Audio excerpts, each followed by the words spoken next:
Hello दोस्तों, स्वागत है आपका हमारे यूट्यूब चैनल में। आज मैं शुरू करने जा रहा हूँ इतिहास सीरीज का पहला अध्याय और आपका हम अपने यूट्यूब चैनल में स्वागत और अभिनंदन करते हैं। चलिए शुरू करते हैं आज इतिहास सीरीज का पहला अध्याय। तो दोस्तों, इतिहास इतिहास को 3 भागों में बांटा जाता है। पहला है प्रागैतिहासिक काल। प्रागैतिहासिक काल क्या होता है? जिसमें लिखित साक्ष्यों का अभाव होता है, केवल पुरातात्विक साक्ष्य उपलब्ध ही होते हैं। अर्थात आप कह सकते हैं कि यहाँ पर कोई लोग पढ़े लिखे नहीं होते हैं, तो इनके पास लिखित साक्ष्य नहीं होता है और केवल पुरातात्विक साक्ष्य, जैसे उनके द्वारा प्रयोग किए गए हथियार और उनके द्वारा प्रयोग किए गए पत्थरों के आधार पर हम इस इतिहास को प्रागैतिहासिक काल कहते हैं। आद ऐतिहासिक काल है वह काल जिसमें इतिहास का वह काल जिसमें लिखित साक्ष्य उपलब्ध लेकिन उनको पढ़ा ना जा सके और पुरातात्विक साक्ष्यों पर ही निर्भरता होती है। तो अब देखिए, इस काल में हम केवल पुरातात्विक साक्ष्य पर ही निर्भर थे, लेकिन यहाँ पर हमें लिखित साक्ष्य मिल गए लेकिन हम उनको पढ़ नहीं पाए हैं। पुरातात्विक साक्ष्य पर निर्भरता। ठीक है।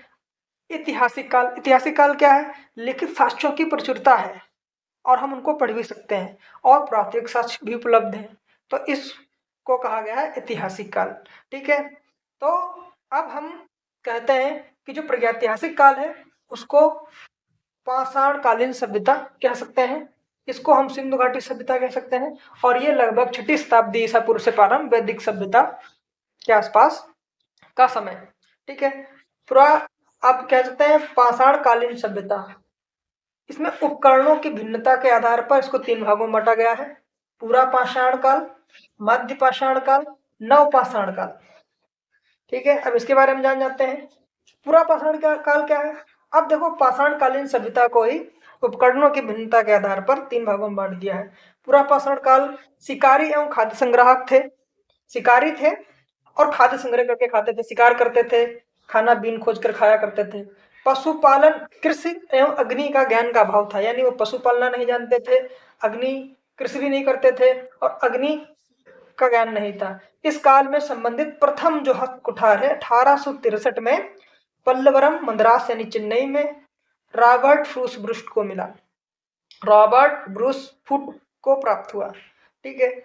अब इसी को और उपकरणों के आधार पर पूरा पाषाण काल को भी 3 भागों में बांट दिया गया है: पूर्व पूरा पाषाण काल, मध्य पूरा पाषाण काल, उच्च पूरा पाषाण काल। मतलब कह सकते हैं कि जो पूर्व पूरा पाषाण काल का समय था, इसमें क्रोड उपकरण मिले हैं। क्रोड जैसे छेदने वाले भाला टाइप के। ठीक है। जैसे खंडक और विदारणी हस्त कुठार। ठीक है। मध्य पूरा पाषाण काल में क्या हुआ? फलक टाइप के, जैसे बांका कुल्हाड़ी, ठीक है, गड़सा। तो ये कॉटन के पत्थरों से निर्मित होते थे। और मध्य कहते हैं कि उच्च पूरा पाषाण काल तक्षणी एवं खुरचनी, जैसे खुरपा, फरुआ, खुरचने और खाल निकालने जैसे उपकरण उपलब्ध हुए हैं। ठीक है। अब हम लोग चलते हैं मध्य पाषाण काल। अब मध्य पाषाण काल क्या है? शिकारी एवं पशुपालक तथा खाद्य संग्राहक। अब देखो, यहाँ पे थे पशुपालक नहीं थे, लेकिन मध्य पाषाण काल में इन पशुपालक भी हो गए, यानी शिकार कर रहे थे, पशुपालन भी कर लिया, सबसे पहले कुत्ता जानवर को पाला और उसके बाद में खाद्य संग्राहक भी रहे। ठीक है। तो इसके जो साक्ष्य मिलते हैं वो आदमगढ़ मध्य प्रदेश, ठीक है, बागोर राजस्थान। पशुपालन के साक्ष्य कहाँ मिलते हैं? आदमगढ़ मध्य प्रदेश, बागोर राजस्थान। और फिर देखिए, यहाँ पर इन्होंने पहले क्या कर रहे थे? ये पत्थरों से औजार बना रहे थे। मध्य पाषाण काल में हस्त निर्मित उपकरण भी प्राप्त हुए। कहाँ से प्राप्त हुए?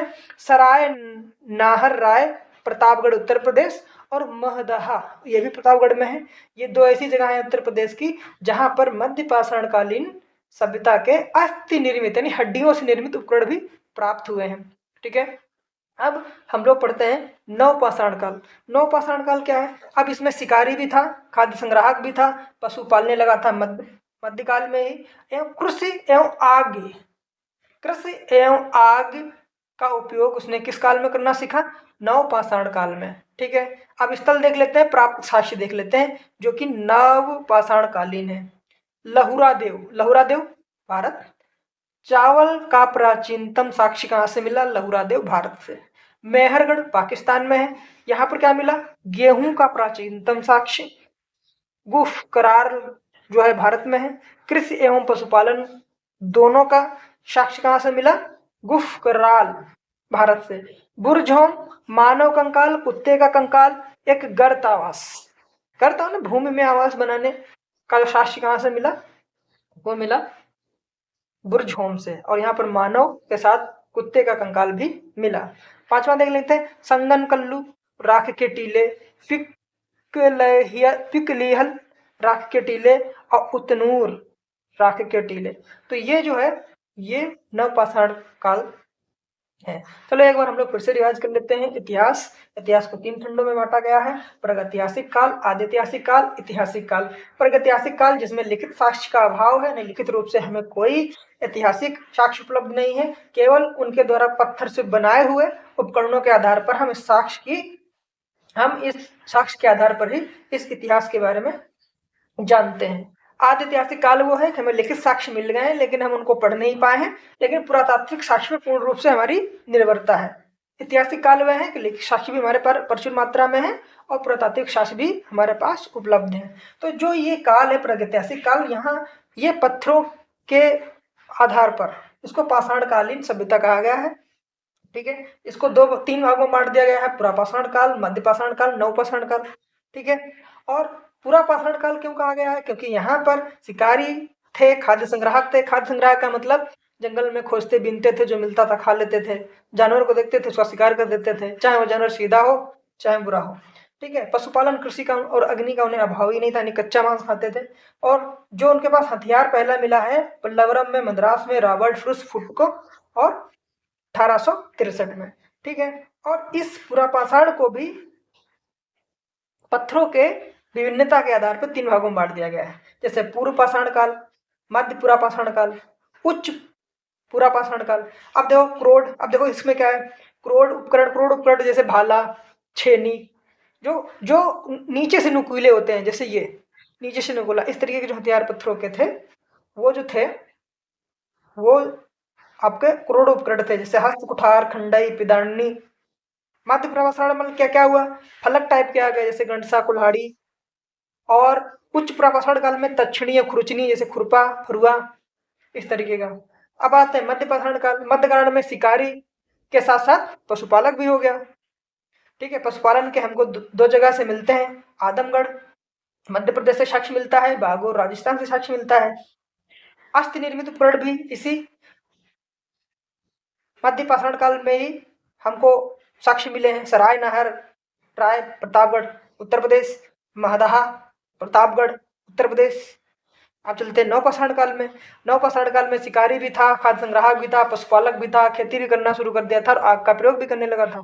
साक्ष्य देखिए, लहुरा देव भारत, प्राचीन चावल का साक्ष्य। मेहरगढ़ पाकिस्तान, गेहूं का प्राचीनतम साक्ष्य। गुफकराल भारत, कृषि एवं पशुपालन दोनों का साक्ष्य। बुरझोम मानव सभ्यता, कुत्ते का कंकाल तथा गर्तावास कहाँ मिला? बुरझोम में। संगनकल्लू, राख के टीले, पिकली निहल, राख के टीले, उतनूर, राख के टीले। अब क्वेश्चन कैसे पूछा जाएगा? क्वेश्चन पूछा जाएगा कि अस्थि निर्मित उपकरण कहाँ से प्राप्त हुए? सराय नहर राय प्रतापगढ़ उत्तर प्रदेश। ठीक है दोस्तों, उम्मीद करते हैं कि आपको ये अध्याय अच्छे से समझ में आ गया होगा। आप इसका स्क्रीनशॉट ले लीजिए और आप हमको कमेंट बॉक्स में ये जगहें कहाँ कहाँ स्थिति हैं, किस जिले में स्थिति है, आप लोग कमेंट बॉक्स में हमको बताइए। दोस्तों, यदि आप